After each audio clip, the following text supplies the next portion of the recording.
मुझे लगता है कि ये एक ऐसी जगह है जहां पर अपने जीवन काल में कम से कम एक बार हर एक भारतीय को जाना जरूर चाहिए। इसे केवल एक समारोह, एक बीटिंग रिट्रीट सेरेमनी के तौर पर मत देखिए, बल्कि हर एक भारतवासी जो कि बॉर्डर तक जाना चाहता है, बॉर्डर देखना चाहता है, उसके लिए यही संभव है, ऐसी ही जगह पर वो जा सकता है। बीएसएफ की तरफ से भी इस बॉर्डर को बहुत बदला गया है, इस समारोह को बहुत बदला गया है और बीएसएफ एक फोर्स के तौर पर बहुत बदली है इतने सालों में अपने गठन के साथ। और बदलाव ही दरअसल यह संकेत होता है कि आप आगे बढ़ रहे हैं।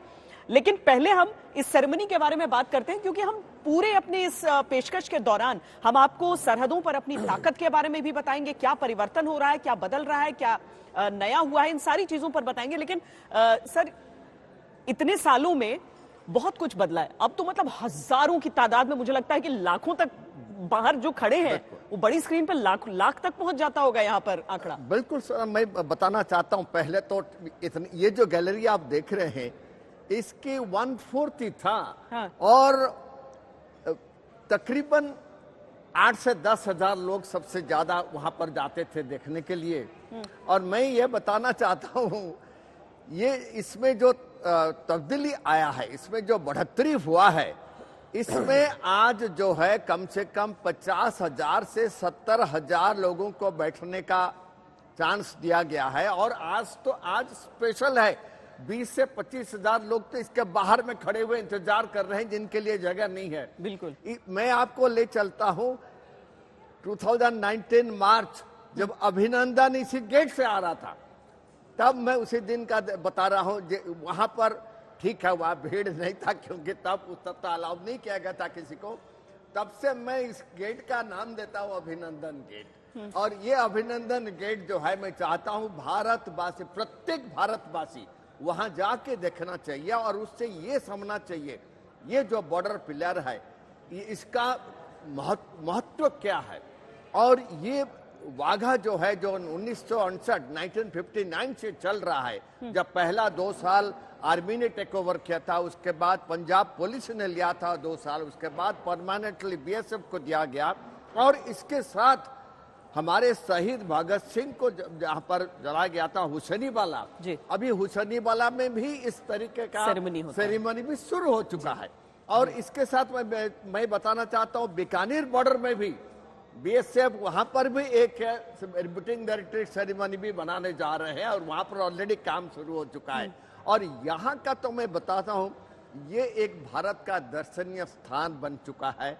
और क्योंकि मैं ये नहीं बोलता हूं कि इसमें हमारा ट्रेड्स होता है पाकिस्तान के साथ, लेकिन ये जगह ऐसा है, अगर भारत का विजय गाथा कोई सुनाना चाहे तो पहले तो यहीं से सीखे जी। और इसके यहाँ पर पहले मैं बता रहा हूं, हमारा जो नारी शक्ति है, आज प्रधानमंत्री बोल रहे थे लाल किला के ऊपर हमारा नारी शक्ति के बारे में, मैं यहाँ बता रहा हूँ हमारा बीएसएफ का नारी शक्ति। यहाँ पर देखिए, जो बोल्ड राइफल का ड्रिल अभी कर रहे हैं, तो ये चीज जो है 2 साल से प्रैक्टिस किए हैं। और इट्स वेरी डिफिकल्ट, ये जो राइफल ड्रिल लेडीज कर रहे हैं, बीएसएफ वुमेन कांस्टेबल्स करते हैं, ये कोई भी नहीं कर सकता है। और इसलिए मैं उनको सैल्यूट देता हूं। कोई भी ड्रिल आप इतने सारे लोगों के सामने करते हैं, अपने देश का प्रतिनिधित्व करते हैं, क्योंकि उस तरफ से पाकिस्तान भी लगा हुआ है। आप उस समय हजारों करोड़ों लोग, क्योंकि टीवी भी अगर हम जोड़ लें, करोड़ों लोग हैं जो आपको देख रहे हैं उस समय, एक एक आंख आपकी तरफ देख रही है, आप गड़बड़ी नहीं कर सकते हैं। तो वो हमारा जो अनुशासन है हमारी सेनाओं का, वो कुछ इस तरह का रहता है कि ये प्रदर्शन ऐसा ही दिखता है। और इसीलिए सर, चाहे वो हम हुसैनीवाला की बात करें या बीकानेर की बात करें या फिर ऑक्ट्रॉय पोस्ट देखें, जहां पाकिस्तान करे ना करे, लेकिन यहां से वो सेरेमनी होती है, तो देश के लोगों के लिए बहुत बड़ा मौका होता है। ये एक बहुत बड़ा शो है। और 15 अगस्त और 26 जनवरी के लिए तो ये बहुत ही बड़ा इवेंट होता है। इसमें जैसा मिस्टर मिश्रा ने बताया कि लगभग 1 लाख बंदा वहाँ पर देख रहा होगा और करोड़ों लोग टीवी के ऊपर इस चीज़ को देख रहे हैं। और इसमें इतनी अच्छी कोऑर्डिनेशन की आवश्यकता होती है कि ज़रा सी भी गलती ना हो सके। और कोऑर्डिनेशन सिर्फ हमारे बीच में ही नहीं, इसकी कोऑर्डिनेशन जब पाकिस्तान की तरफ से जो ड्रिल होती है उनके साथ भी करना पड़ता है। बेसिकली अगर हम देखें तो बीटिंग रिट्रीट जो सेरेमनी है ये बहुत पुरानी एक परंपरा है, जबकि रात के समय में लड़ाई नहीं होती थी, लड़ाई बंद हो जाती थी और सेनाएं अपने अपने खेमे में चली जाती थी।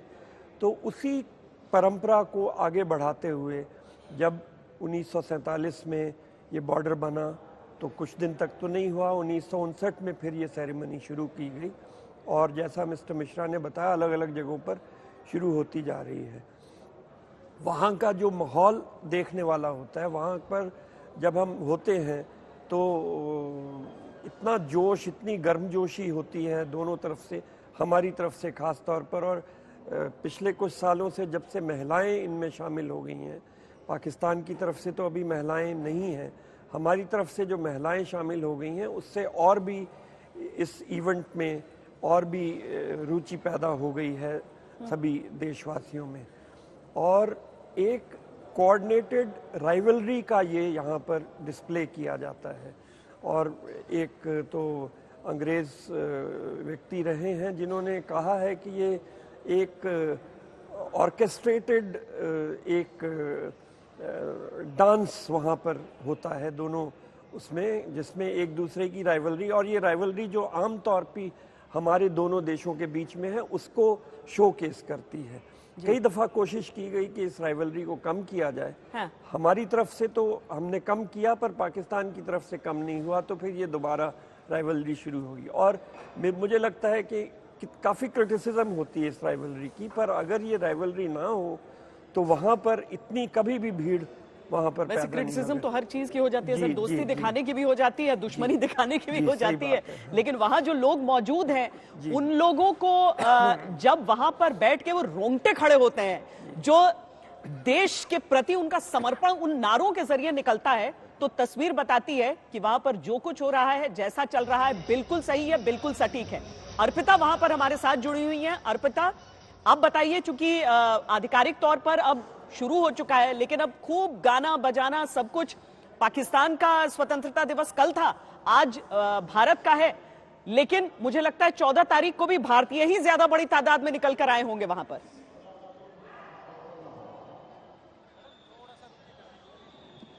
बिल्कुल, और यहाँ पर श्वेता जिस तरीके से तस्वीरें हैं वो अपने आप में बहुत कुछ बयां करती हैं। थोड़ी देर में जैसा आप कह रही हैं कार्यक्रम की शुरुआत होगी, हम लोगों को यहाँ से थोड़ा और उधर जाने के लिए भी कहा जा रहा है, लेकिन उससे पहले मैं आपको कुछ तस्वीरें भी दिखा दूं।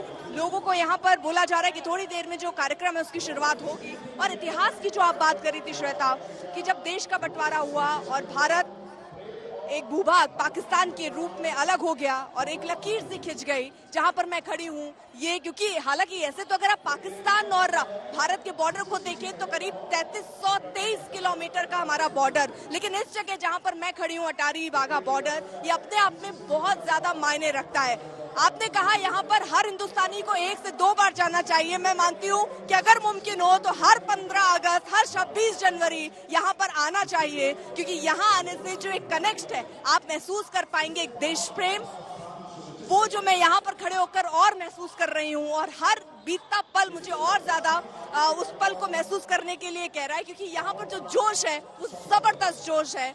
जिस तरीके से पिछले 3 घंटे से न थके न रुके लोग यहाँ पर अपने अपनी जगह पर धूप में बैठे हुए नाचते गाते हुए नजर आ रहे थे। अभी तो फिलहाल इन्हें कहकर शांत कराया गया, क्योंकि अब कार्यक्रम की देखिए औपचारिक तौर पर शुरुआत होनी है। यहाँ पर जो भंगड़े के प्रोग्राम है, स्कूल्स के बच्चे हैं वो परफॉर्म करने वाले हैं, तो ऐसे कार्यक्रम रहने वाले हैं। और उसके बाद बीटिंग रिट्रीट जो सेरेमनी है वो किया जाना है।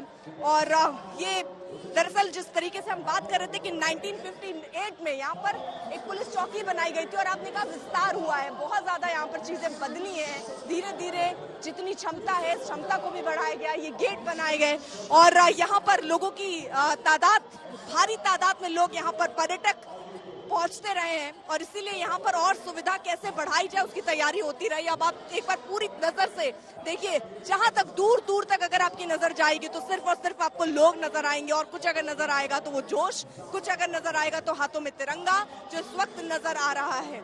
और ये जो जवान इस वक्त माइक में आपको बोलते नजर आ रहे हैं, मैंने इनसे बात की, पिछले 10 साल से ये ऐसे ही यहाँ पर ये जो सेरेमनी है इसमें ये रहते हैं, लोगों से जिस तरह से वो बात करते हैं, जिस तरह से उनके अंदर उत्साह बढ़ते हैं, वो भी अपने आप में बहुत दिलचस्प होता है।